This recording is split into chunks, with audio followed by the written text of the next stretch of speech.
Hi guys, this is my African cichlid community tank, and I just wanted to make a short little video of some of the things I got in here. We have some yellow labs, of course. They're all Lake Malawi Mabuna cichlids. I do have a little black one here I haven't yet identified. We have an all white one. They call him the Snow White cichlid.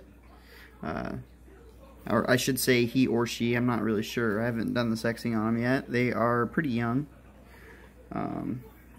They all seem to get along pretty well. I have no real problems with any of them.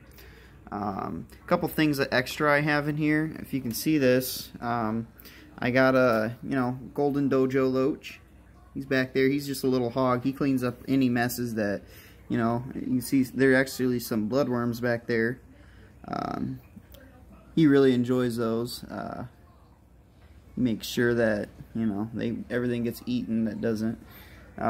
We got our African leaf fish, or spotted, I'm not sure what they call it, spotted perch climber, or whatever people call them. They have all kinds of different names. I got him from PetSmart.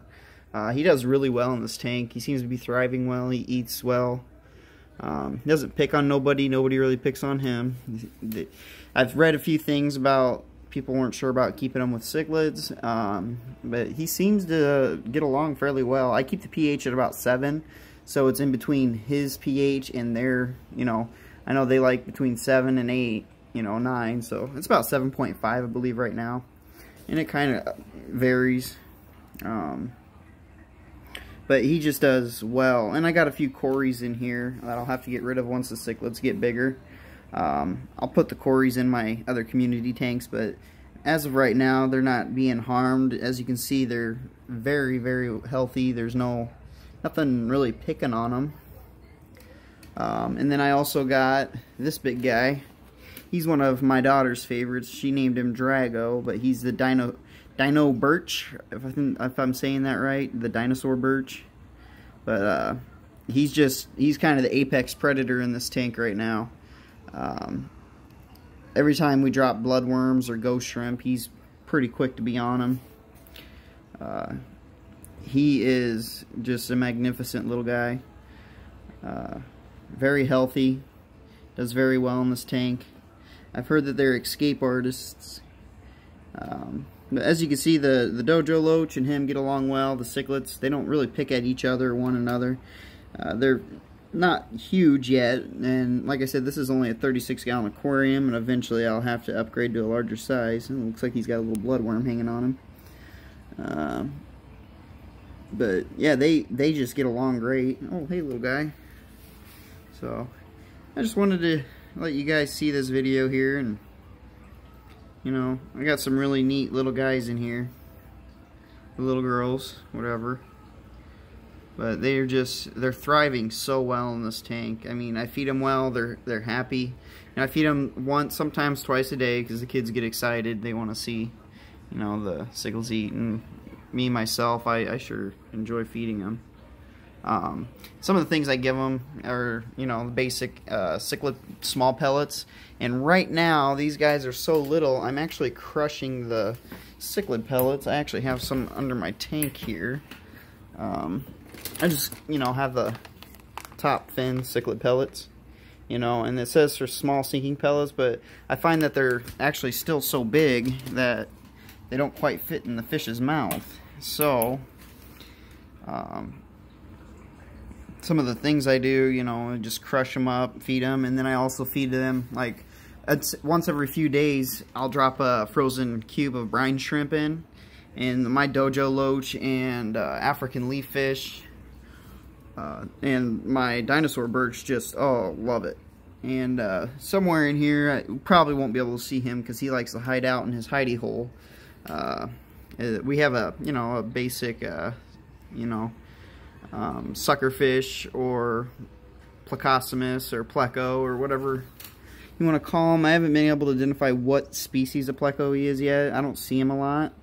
He likes to hide out in that coral reef there. Now, all these decorations here are fake except for this right here. This is blue coral. I got this at Noah's Ark in Sioux City. The guy there's great. you know, if you ever get a chance to stop in, he's got a cool little hobbyist aquarium store, and I believe he sells birds and stuff as well. And you can see I got two live plants here. I got these a while back, and then if you look right up top here, we got you know, just some bamboo. Kind of helps get rid of that, you know, anything else in the water, that it just helps absorb some of the nitrates and stuff. So, and the moss that grows on it, you know, we just have to wipe it down every, you know, month or so. But then I got a lot of fake plants, you know, and that's just for those guys to hide in.